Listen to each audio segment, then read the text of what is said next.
الحمد لله الذي جعل الشمس والقمر بحسبان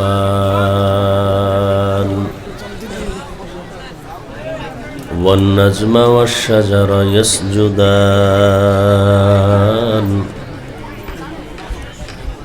وفضل زمانا على زمان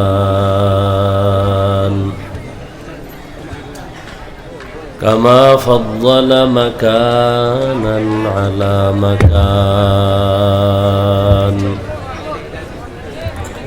وإنسانا على إنسان ونشهد أن لا إله إلا الله وحده لا شريك له لا ضد له ولا ند له ولا مثل له ونشهد أن سيدنا ومولانا محمدا عبده ورسوله أرسله بالحق بشيرا ونذيرا وداعيا إلى الله بإذنه وسراجا منيرا اللهم صل على محمد النبي الأمي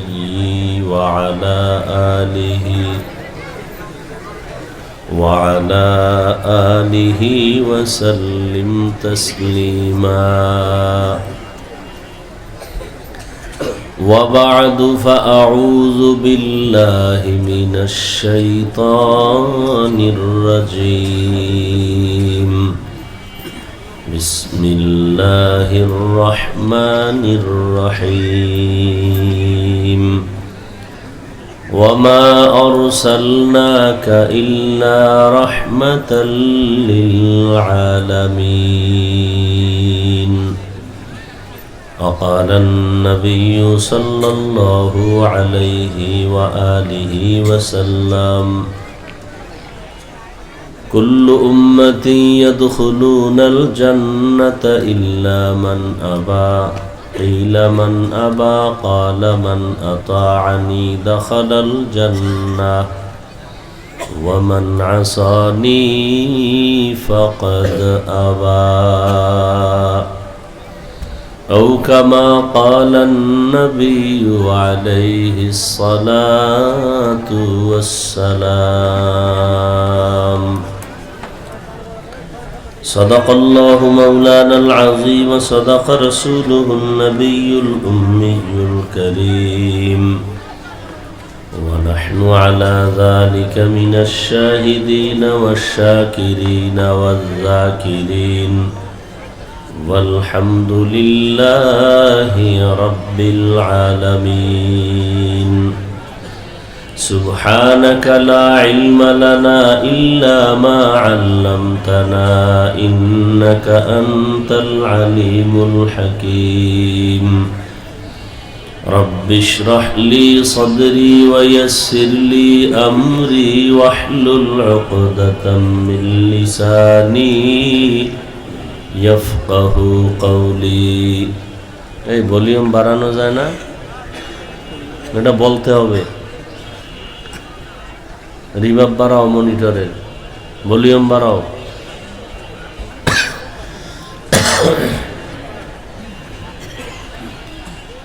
दुर्फेशानी ने तेरे कतरों को दरिया कर दिया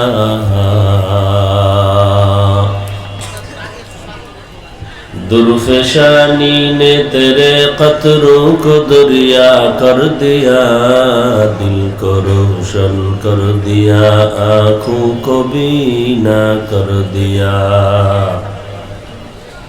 दिल को रोशन कर दिया आँखों को बीना कर दिया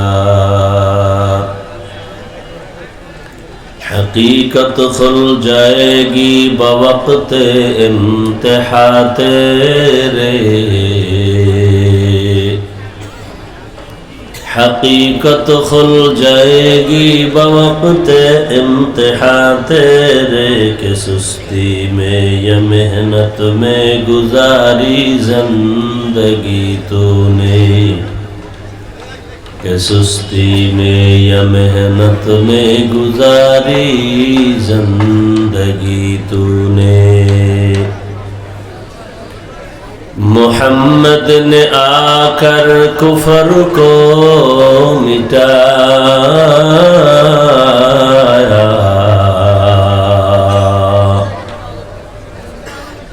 मोहम्मद ने आकर कुफर को मिटाया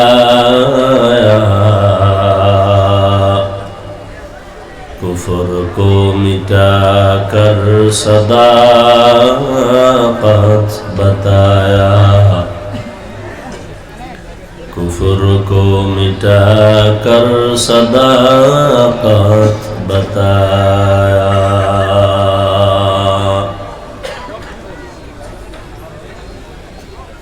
मरकाजुल कुरान व सुन्नाह কর্তৃক আয়োজিত ওয়াজ মাহফিল 28 জানুয়ারি 2024 মহতি এ মাহফিলে উপস্থিত মোহতারাম সম্মানিত সভাপতি আলহাজ মোহাম্মদ আব্দুল মজিদ সরকার সাহেব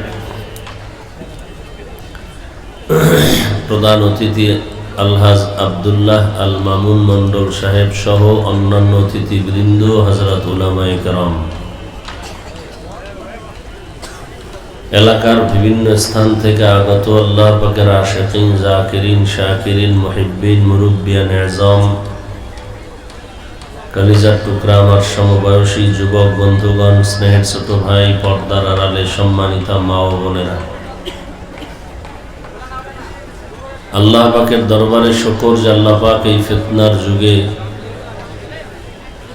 হাজারো লাখো মানুষের ভেতর থেকে বাছাই করে পৃথিবীর শ্রেষ্ঠ মজলিস বেহেশতের বাগান উলামায়ে কেরামদের মজলিস গুনাহ মাফের মজলিসে আসা বসার তৌফিক দান করেছেন নিয়ামতের শুকর আদায়ার্থে সকলেই পড়ি আলহামদুলিল্লাহ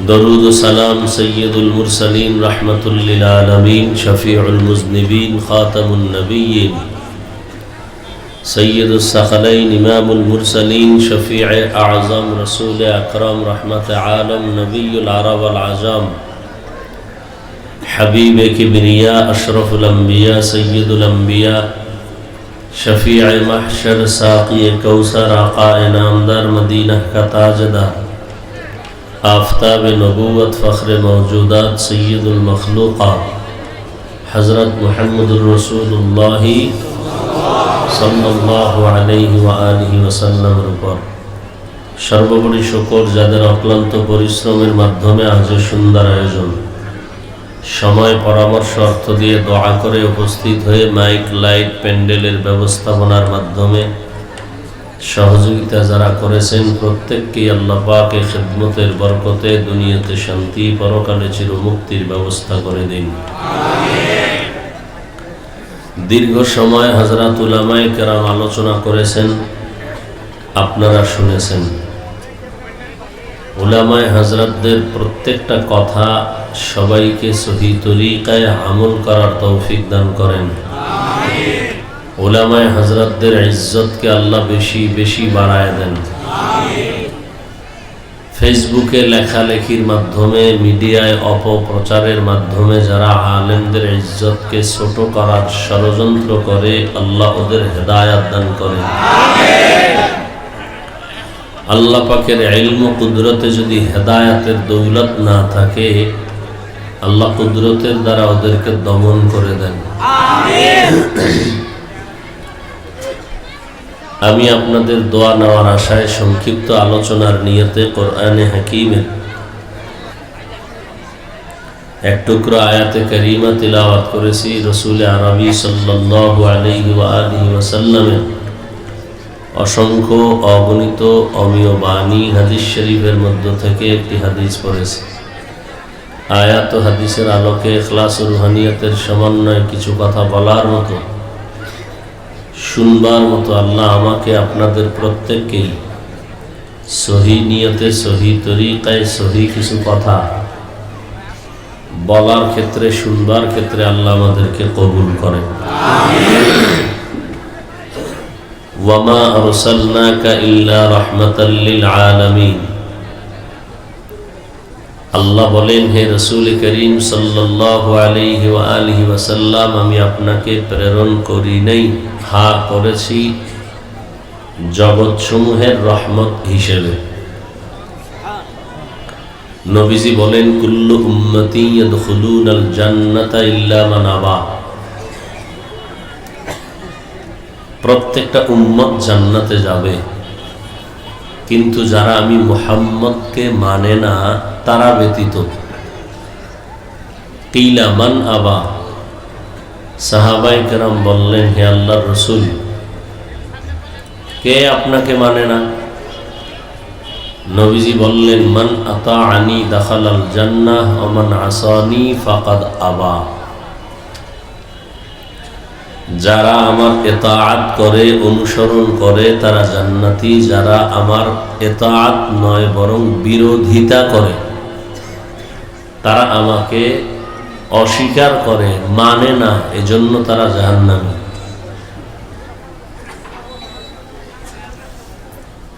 দেড় হাজার বছর আগে স্পষ্ট নবীজি স্কেল দিয়ে দিছেন, কে নবী মানে, কে মানে না। কোন মুফতি সাহেবের ফতোয়া নেয়ার দরকার নেই। আল্লাহর রাসূল পৃথিবীর শ্রেষ্ঠ মুফতি, তিনি স্পষ্ট করে বলে গেছেন কে রাসূলকে মানে, কে রাসূলকে মানে না। নবীজি বললেন, আমার অনুসরণ যারা করে তারা আমাকে মানে, জান্নাতে যাবে। আর যারা আমার অনুসরণ করে না, এটা বলেন নাই, কিন্তু বলছেন যারা বিরোধিতা করে। কি করে? দেখেন, যারা নবীজির অনুসরণ করে তারা জান্নাতে যাবে, যারা অনুসরণ করে না তারা জাহান্নামে যাবে। কথাটা এভাবেই বুঝায়, কিন্তু আল্লাহর রাসূল অনুসরণ করে না বলেন নাই। যারা অনুসরণ করে তারা জান্নাতে যাবে, আর যারা বিরোধিতা করে তারা জাহান্নামে যাবে। কিছু বুঝার ব্যাপার। এইদিকে এত কথা হয় কেন ভাই? আর আপনাদের লোক নাই, স্টেজের পিছনে আওয়াজ হয় কেন?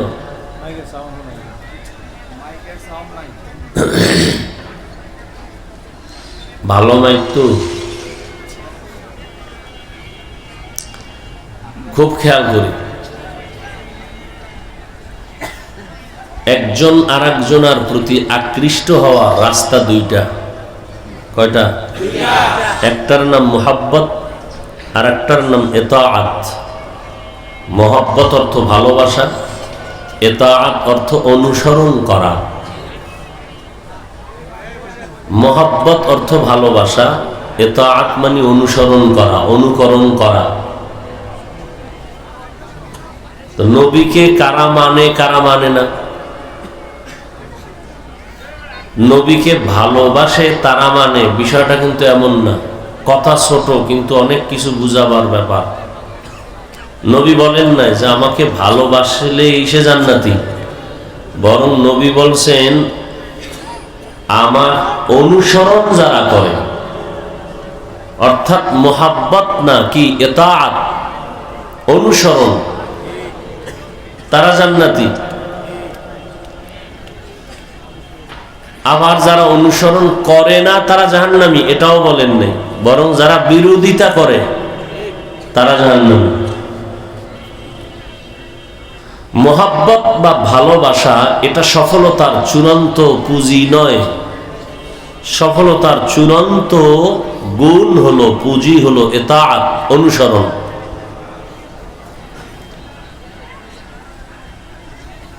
ভালোবাসা দূরের থেকেও হয়, অদৃশ্যের থেকেও হয়, না দেখেও হয়। বখেলাফ ইতাআত দূরের থেকে হয় ঠিক, কিন্তু না দেখে হয় না। এবার বুঝেন অনুসরণ কি। যে যার অনুসরণ করবেন সে তার রঙে রঙিন হয়ে যাবেন।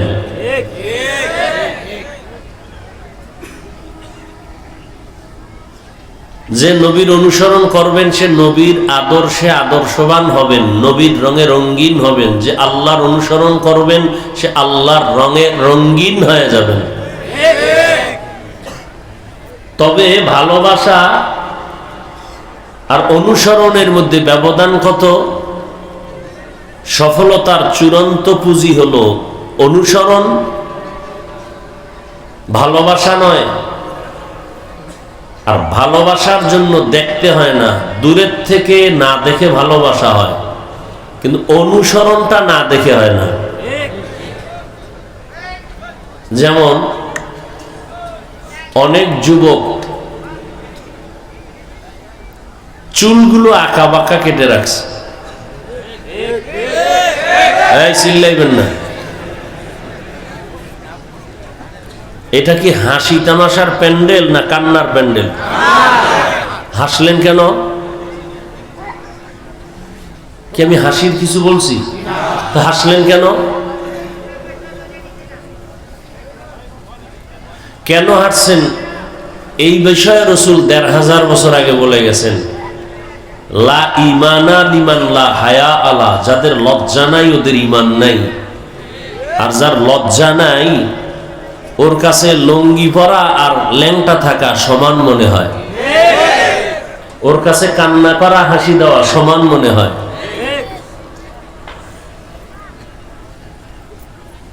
এটা এমন একটা প্যান্ডেল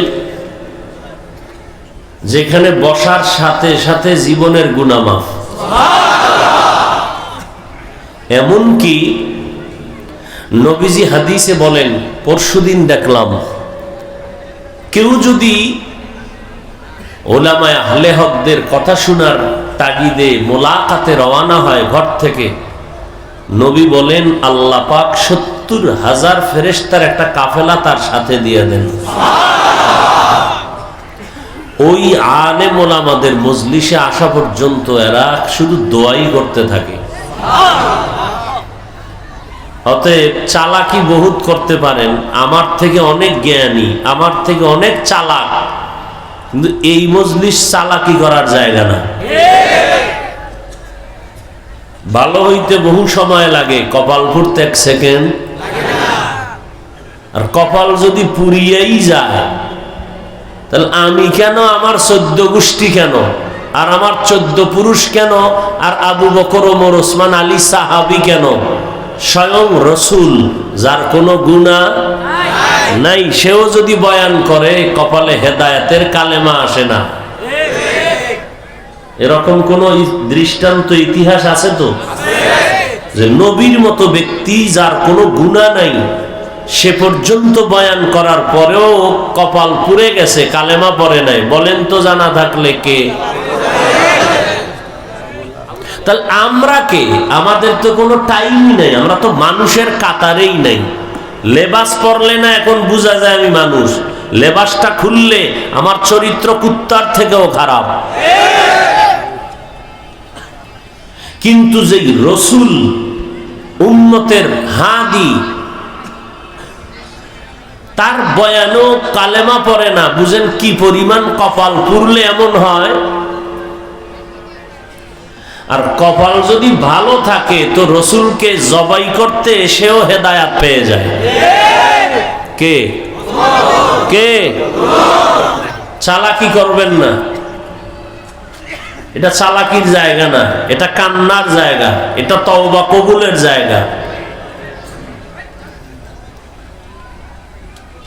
বক্তারও চালাকি করার কোনো কায়দা নাই, শ্রোতাদেরও চালাকি করার কোনো কায়দা নাই। এখানে হৃদয়টা নরম থাকবে যে আল্লাহ আমাকে কবুল করেন। বয়ান তো জীবনভর শুনছেন, লাভ হইছে কি? এত বড় মহামারী করোনা আসার পরেও যেই সুদখোর সেই সুদখোর। তাহলে এই বাঙালিরে ধরতে আরো বড় মারাত্মক গজব লাগবে, করোনায় যেহেতু হয় নাই। আগের সেই বেপরদাওয়ালা এখনো বেপরদাওয়ালা, আগের জালেম এখনো জালেম। বয়ান তো আপনারা কম পারেন না, বয়ান আপনারা না পারলে আমাকে ভুল ধরেন কেমনে? অনেক বয়ান আপনারা পারেন, অনেক জ্ঞানী, কিন্তু ফলাফল কি? সব জিরো। এই যে এত মানুষ, মনে হয় যেন আজকের ওয়াজ কামিয়াব, অথচ অধিকাংশ মানুষ এখানে আছে ফজর পড়ে নাই, জোহর পড়ে নাই, আসর পড়ে নাই, মাগরিব পড়ে নাই, এশা পড়ছে কিনা আল্লাহ ভালো জানে। বাইরে গিয়ে তো চাপাবাজি করবেন, সর্বনাশ। চমৎকার বয়ান, মোনাজাতে কান শুনি, বাপে কান দেন আমি কেন মুখী, অথচ কান্নার প্যান্ডেল এটা, কান্নার চিন্তাই নাই। কপাল এত পরিমাণ পুড়ছে, নিজেও কাঁদে না, কেউ কাঁদলে তা পছন্দ করে না। আল্লাহ হেদায়াত দান করুন।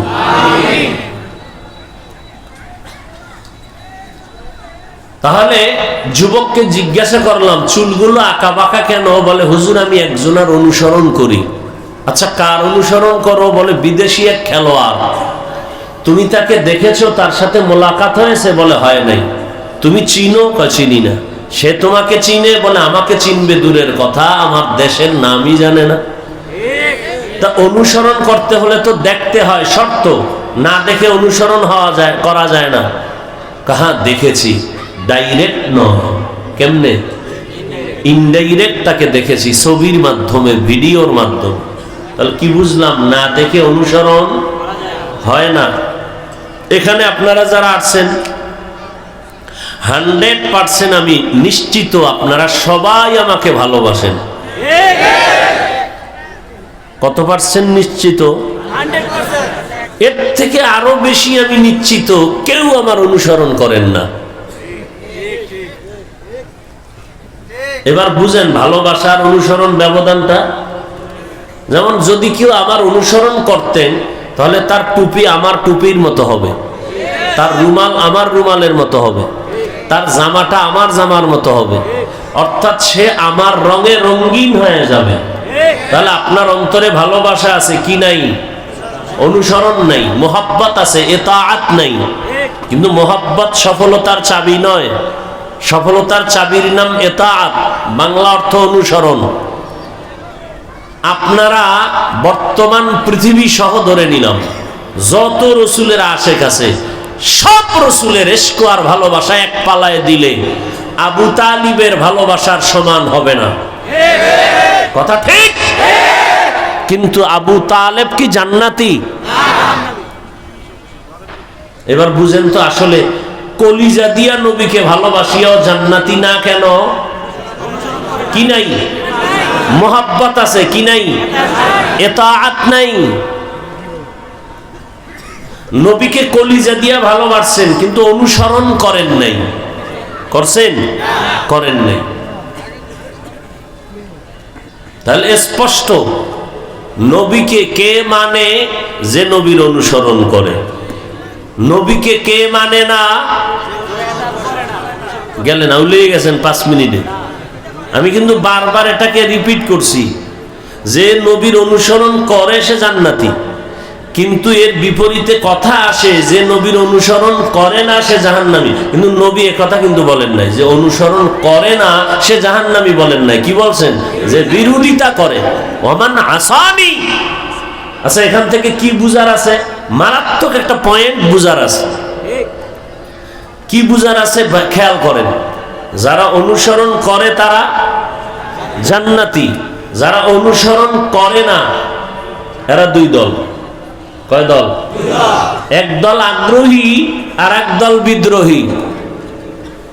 বলেন, এক দল আর এক দল বিদ্রোহী। বিদ্রোহী যারা, ওরা রসুলের আদর্শের বিরোধী, দুশ্মন। এই মাঠের মধ্যেই আছে, আমি বলতেছি খেয়াল করেন। যারা রসুলের অনুসরণ না করার দল, এরা কয়টা? এক দল আগ্রহী আর এক দল বিদ্রোহী। যেমন এই যুবক টুপি পরো না কেন? তো এক যুবক কয়, হুজুর টুপি পরা দরকার, নবীর সুন্নত, চেষ্টা করি, পারি না, দোয়া করবেন, আরো চেষ্টা করব। বিদ্রোহী না আগ্রহী? আর একটা রেজি গেলাম, এই যুবক টুপি পরো না কেন? আমার কথা শেষ না হতে রিপিট। টুপি না পরলে অসুবিধা কি? টুপির মধ্যেই কি ইসলাম? আগ্রহী না বিদ্রোহী?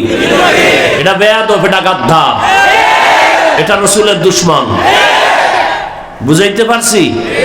তাহলে যারা রসুলের অনুসরণ করে না এরা জাহান্নামী, না যারা বিরোধিতা করে? একজনের রসুলের আদর্শ মানে না, মানার আগ্রহ আছে, জাহান্নামী। আর একজনের রসুলের আদর্শ মানে না, মানার আগ্রহ নাই। দাড়ি রাখো না কেন? হুজুর দাড়ি রাখা দরকার, নবীর আদর্শ, চেষ্টা করবো, একটু দোয়া কইরেন। বিদ্রোহী না আগ্রহী? আর একটা রেজি গেলাম, দাড়ি রাখো না কেন? না রাখলে অসুবিধা কি? দাড়ির মধ্যেই কি ইসলাম? আগ্রহী না বিদ্রোহী? এটাই বেয়াদব, এটাই গাদ্ধা, এটা রসুলের দুশমন।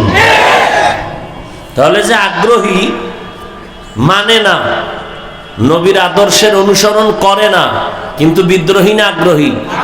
তাকে গালি দেওয়া যাবে না, বিদ্রোহীকে ছাড় দেওয়া যাবে না। ব্যবধান আসেনি দুই কথায়?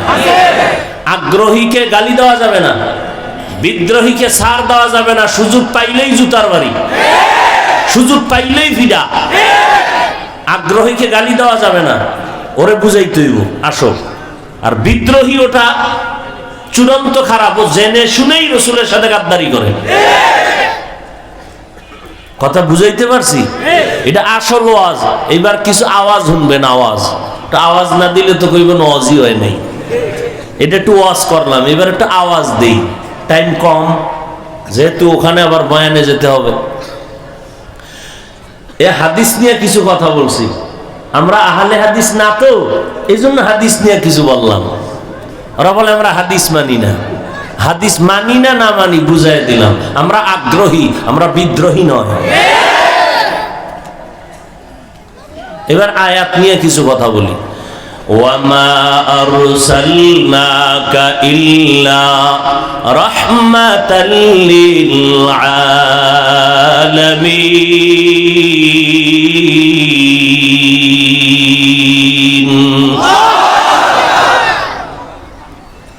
নবীরে কে মানে কে মানে না, এটার বুঝার জন্য কি মুফতি সাহেব লাগবে? মোটামুটি বুঝাইতে পারছি তো? আল্লাহ আমাদের সবাইকে রসুলের সুন্নত আদর্শের অনুসরণের তৌফিক দান করেন। যুবকদেরকে একটু প্রশ্ন করেই ফেলি এক মিনিটে।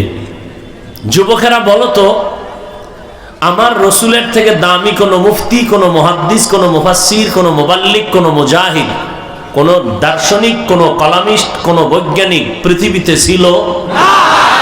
তাল মিলাও না, বুঝা শুনে কইও। এখন আছে, ভবিষ্যতে আসবেন। সবাই একমত? তাহলে আমার নবী সৃষ্টির শ্রেষ্ঠ, সবাই একমত? নাম্বার 2, নবীজির আদর্শ সুন্নতের বাহিরে আর কারো কাছে কি আরো সুন্দর আদর্শ আছে? নাই। সবাই একমত? তাহলে নবীর আদর্শই কি শ্রেষ্ঠ, কথা ঠিক? এবার যুবকেরা 3 নাম্বার জবাব দাও। ওই নবীর শ্রেষ্ঠ আদর্শের মধ্যে কি নখ কাটার নিয়ম আছে? চুল কাটার নিয়ম আছে? তুমি বেঈমানের পা চাটা গোলাম হয়ে চুল কাটলা কেন? কি একটা স্বার্থ হয়তো থাকতে পারে। একজনে দাঁড়ায় বলো, হাফিজ ভাই একটা স্বার্থের জন্য গেছি। কি? বেঈমানের লাইনে চুল কাটলে চোখের পাওয়ার বেড়ে যায়। একটার কথা ক, আল্লাহর কসম আমি বেঈমানের লাইনে যাব। একজনে দাঁড়ায় বল যে বেঈমানের লাইনে চুল কাটলে যৌবন বাড়ে, চেহারা সুন্দর হয়, স্বাস্থ্য ভালো থাকে, মাথা হিমেল থাকে। তাহলে আকাম কেন করছো বলো? রাস্তার ল্যাংটা পাগলেও তো নিজের ভালো বুঝে, আগুনে হাত দেয় না কেন? তাহলে ল্যাংটা পাগলও নিজের ভালো বুঝেনি, তুমি নিজের ভালোটা বুঝো না কেন? তোমার কাছে রসুলের সুন্নতের আদর্শ ভাল লাগে না? কি রসুলের আদর্শ ভাল লাগে না? লাগলে হেলে তুমি ওই লাইনে চুল কাটলা কেন?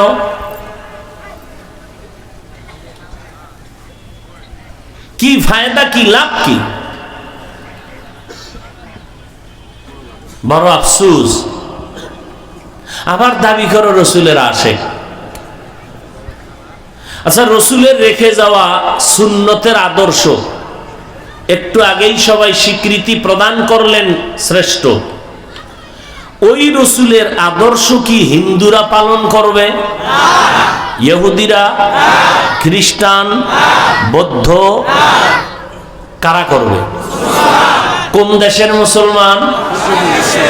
ফিলিস্তিন, সারা দেশের, শুধু গাজীপুরের ডিবা। তাহলে আপনার সুন্নত কই? ও বিয়ার পর, হ্যাঁ এ যুবক, বিয়ার পর তোর কপালে যে বিয়া নাই তা জানো নি? কথাগুলো লিখে রাখিস। যুবকদের বলি, তোর কপালে কি নাই? বিয়া নাই। 75 গ্যারান্টি। বাকি রইল কত পার্সেন্ট? 25% যে বিয়া আছে, তবে বউ পাবি না, পাবি জল্লাদ। বউ পাবি না, জল্লাদ। কয় মাইয়ার জীবনের উপর আক্রমণ করেছো? ওই এক জল্লাদ আইসা জুতার বাড়ি দিয়া 10টার ঝাল মিটায় বলবে, দেখ কত ধানে কত চাল। বউ পাবি না, জল্লাদ পাবি? আমি কইছি জল্লাদ, তুমগো ভাষায় তার নাম ডানা কাটা ভরি। কি ভরি? ও ঘরে আইসা প্রথমে তোর মায়ের ডানা কেটে ফেলবে, আর বলবে তোর মা খারাপ, তোর মায়ের সাথে আমি থাকবো না, আলাদা বাসালো। পরে তোর বাবার ডানাও কেটে ফেলবে, বাকি থাকবি তুই। তোরে লয়ে বলবে ঢাকা ল, ফেলাট ল।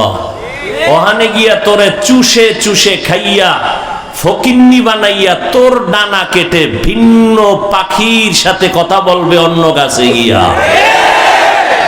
বউ পাইছো না জল্লাদ? ডানা কাটা পরি আনবি, ডানা কাটবে না তো এটা কেমনে ডানা কাটা পরি? ডানা কাটা পরি মানেই হলো তোর বাপের ডানা কাটবে, মায়ের ডা কাটবে, তোর ডা কাইটা তোরে ফকিন্নি বানায় বিদায় নিবে।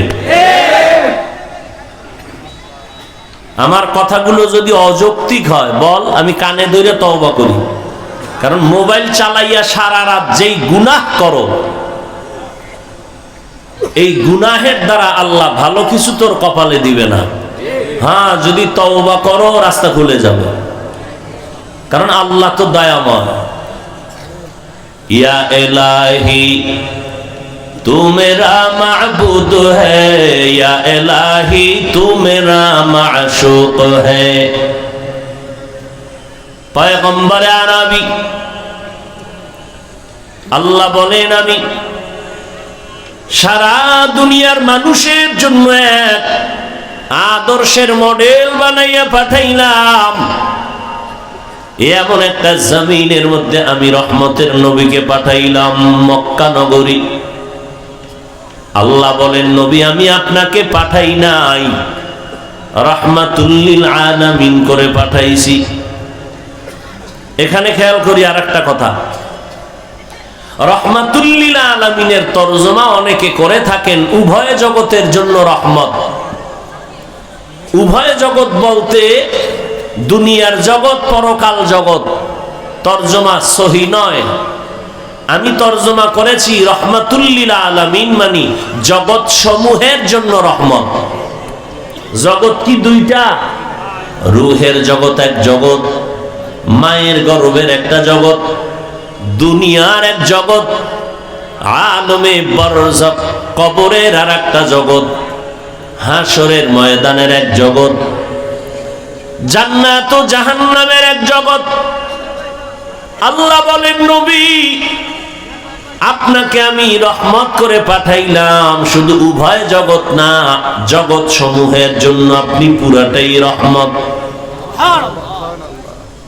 এত বড় শ্রেষ্ঠ ডাক্তার, যিনি পুরা জগৎ সমূহের জন্য পুরাটাই রহমত, তাকে এমন এক জায়গায় পাঠাইলেন যেই জায়গাটা পুরাটাই, মানুষগুলো পুরাটাই গজবের মানুষ, এতটা খারাপ।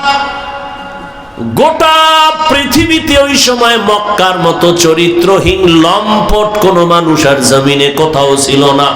এত খারাপ, এত চরিত্রহীন। বলে কেমন খারাপ? পৃথিবী আল্লাহ বানাইয়া একটা সুন্দর ঘর বানাইছেন, ইবাদতের ঘর। নাম কি? বাইতুল্লাহ। এত দামি পবিত্র ঘর।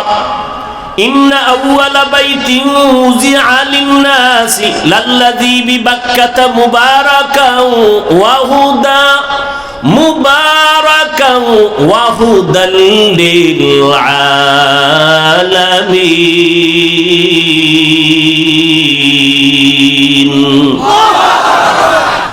পৃথিবী নামক গ্রহ আল্লাহ বানাইয়া একটা বাসিন্দাও জমিনে আল্লাহ পাঠান নাই। প্রথমে আল্লাহ ঘর বানাইলেন, ইবাদতের ঘর, বসবাসের ঘর বানান নাই। কারণটা কি? জমিনের চিফ গেস্ট হবে মানুষ। জমিনের প্রধান মেহমান কারা? মানুষ। ফেরেশতারাও চিফ গেস্ট না, জিনেরাও না। আল্লাহ মানুষকে জমিনের চিফ গেস্ট বানায়া পাঠাইলেন, পাঠাবেন। চিফ গেস্ট যারা হন এরা দীর্ঘ টাইম এখানে বসবাস করতে আসবেন কি? সামান্য সময়, কাজ শেষ, বিদায়। তাহলে এই জমিনে আল্লাহ মানুষ বানাইবেন চিফ গেস্ট, তার মানে অল্প সময়। তো কেন? বলে অল্প সময় আসবে ইবাদতের জন্য। দুনিয়া তার ইবাদতের জায়গা, এজন্য ঘর বানাইছেন, ইবাদতের ঘর।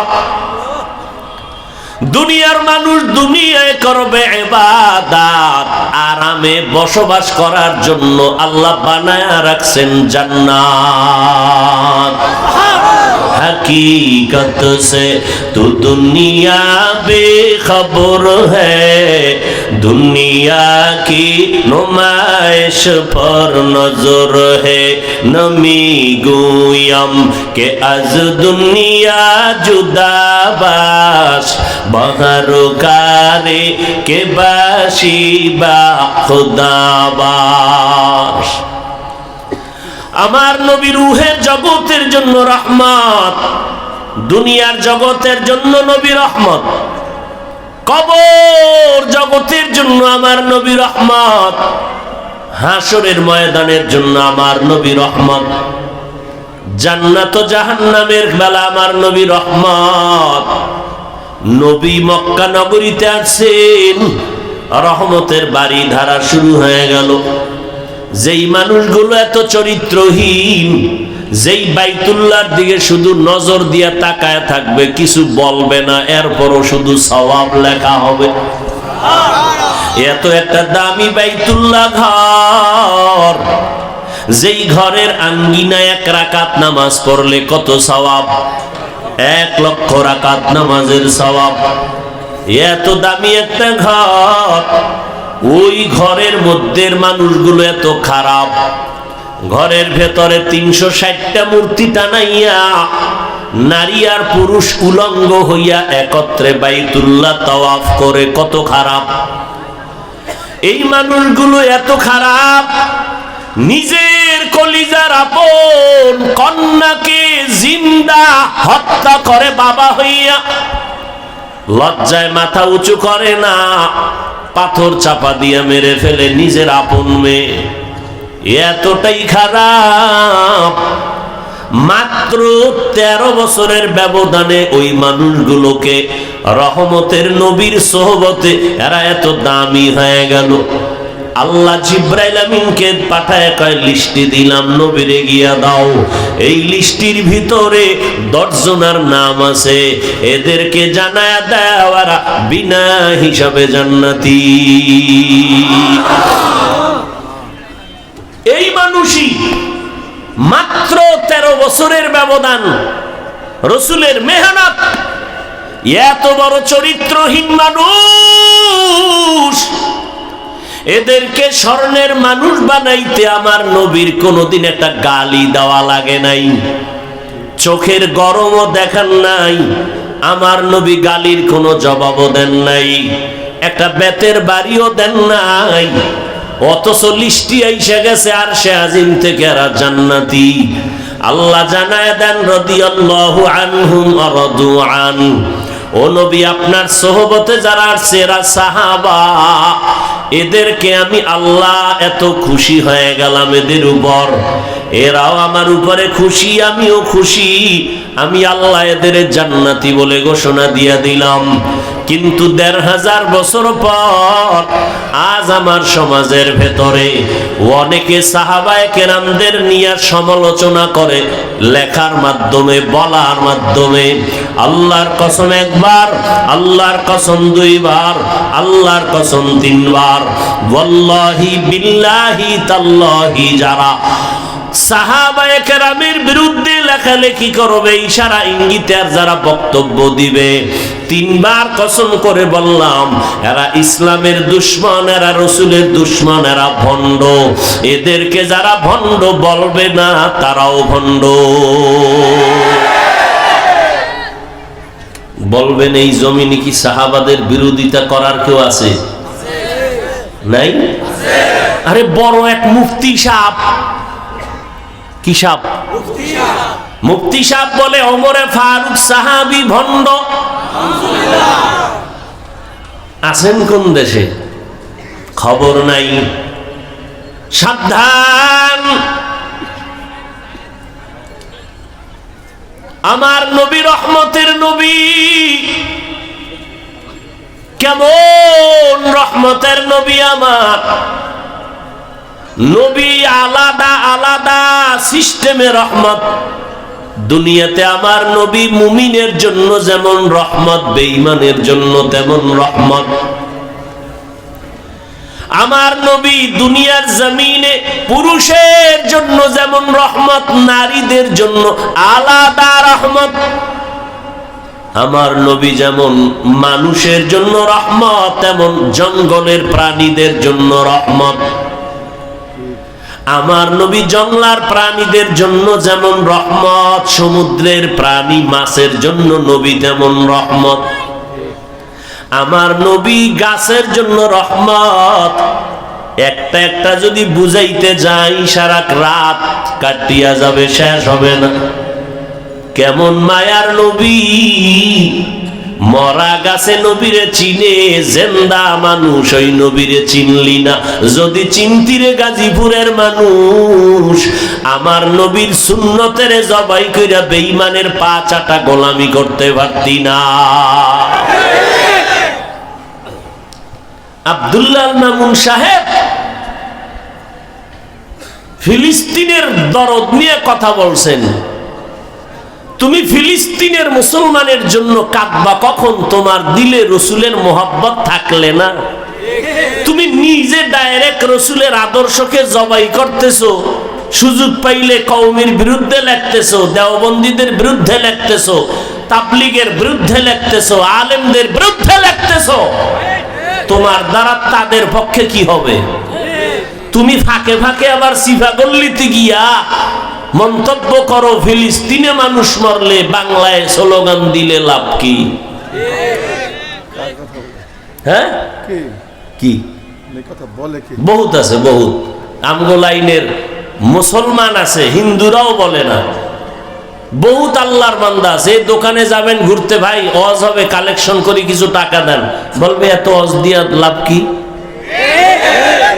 ওই মুসলমানের বাচ্চা কোনদিন বলে না এত যাত্রা গান দিয়া লাভ কি,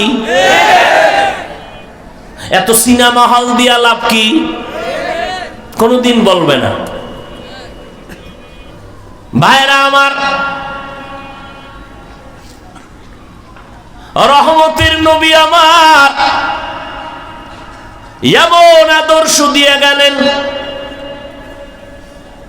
এই জন্য দিলের মধ্যে বান্দা নবীর মোহাব্বত জমা করো। শুরুতেই কিন্তু বলছি, নবীর আদর্শ না মানলেও আগ্রহ তৈরি করো, বিদ্রোহী যেন না হই। কলিজা দিয়া দোয়া করব, ও দয়ার মালিক, দুনিয়ার সব মুসলমানকে কুদরতের হাতে হেফাজত করো। আল্লাহ যদি হেফাজত না করেন, বাঁচাবার দুনিয়াতে কারো কোনো ক্ষমতা নাই। এরে নবীর আশিক উম্মতের দল, সাবধান, বড় কঠিন মুসিবত এই ফিলিস্তিনিদের পক্ষে আমরা কথা বলি। আর সব ওলামায়ে কেরাম এক পায়ে দাঁড়ায় বলছেন, ইসরায়েল বেঈমানের পণ্য বিক্রি করা যাবে না, কেনাও যাবে না। দোকানে আছে না নাই?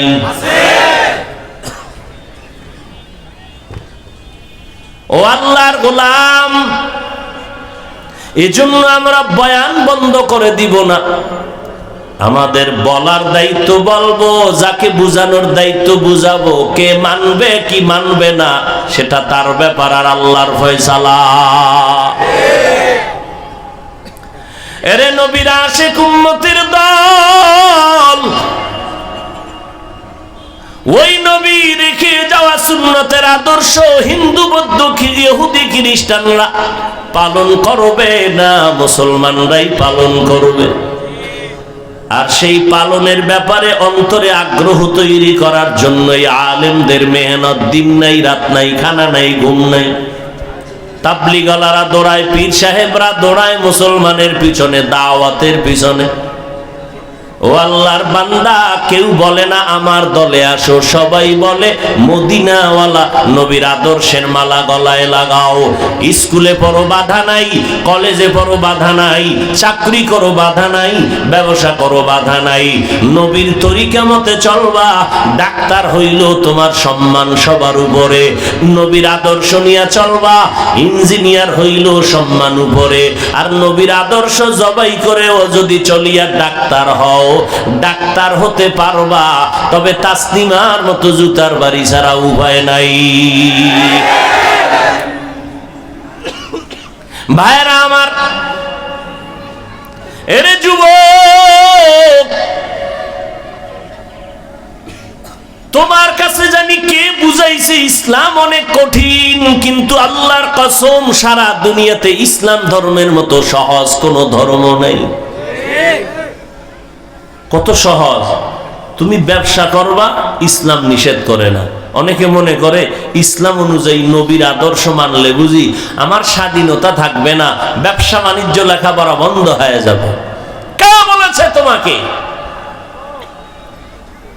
ডাক্তারি পড়ো বাধা নাই, নবীর তরিকা মেনে চলো, এরকম ডাক্তার নাই? চেম্বারে রুগী দেখে আজান হয়ে গেছে, নামাজে দাঁড়ায় গেছে, ওই ডাক্তারকে খারাপ বলার উপায় নাই। অতএব তুমি স্কুলে পড়ো, কলেজে পড়ো, চাকরি করো, ব্যবসা করো, নবীর মোহাব্বত নিয়া আদর্শের অনুসরণ শুরু করে দাও। সম্মান বেড়ে যাবে, সবার অন্তরে ভালোবাসাও তৈরি হবে। মা বাবার দোয়া নিয়ে চলবা, ওলামায়ে কেরামের পরামর্শ নিয়ে চলবা। এরে নবীর আশিক উম্মতের দল, আল্লাহর মোহাব্বত অন্তরে জমা করো। এত বয়ান, এত বয়ান, এত বয়ান, জীবনে তো বয়ান কম শুনলা না রে বাবা। জুমার দিন খতিব সাহেবদের বয়ান, আমগো বক্তাদের বয়ান। আজকে বয়ান করার দরকার ছিল আমাদের চট্টগ্রাম হিলট্যাক্সের পাহাড়ে ডুইকা খ্রিস্টান মিশনারি বহু মুসলমানের ইমানের উপর আক্রমণ করে। আজকে বয়ান করা দরকার পঞ্চগড়ে, যেখানে টাকার লোভানক দৃষ্টিতে ফালাইয়া বহু মুসলমানকে কাদিয়ানি বানানো হচ্ছে। কিন্তু কই, মুসলমানের পিছনে 12 মাস দৌড়াইতে দৌড়াইতে না খাওয়ার টাইম আছে, না ঘুমের টাইম আছে, এরপরও ফলাফল জিরো। এত চিল্লাইয়া কত বিনয়ী হইয়া কথা বলি, মনে হয় জানো তোমার টাকার কেনা গোলাম আমি। এরপর দুই একটা কথা উঁচু কণ্ঠে হলো কিনা বারবার ক্ষমা চাই, মোনাজাতে আল্লাহর কাছে মাপ চাই। কিন্তু কি লাভ?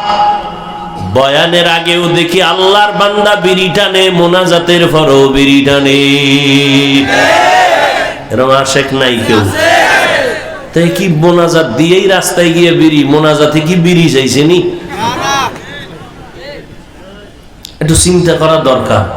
মানুষের তো একটা লজ্জা থাকারও দরকার। ফ্যান্ডেল থেকে মোনাজাতটা দিয়াই বাইরে গিয়ে বিড়ি, টুপিটা পকেটে। আল্লাহ হেদায়াত দান করুন। তারপরে আমাদের কথা কি বন্ধ হবে?